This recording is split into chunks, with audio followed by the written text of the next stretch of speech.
تخيل إن صيامك وصلاتك وقيامك ممكن يكونوا موقوفين وما بيترفعوش لربنا لحد اللحظة دي.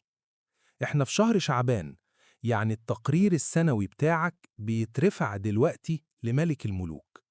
النبي صلى الله عليه وسلم أخبرنا إن ربنا بيغفر لكل عبد لا يشرك بالله شيئا، إلا صنف واحد بس محروم: المشاحن، اللي شايل في قلبه حقد أو مخاصم حد.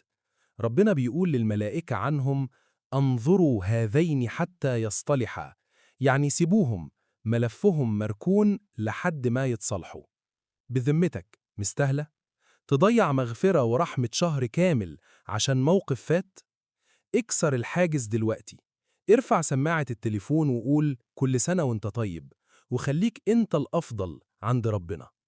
أنا قبلة، وهنا بنرجع للأصل.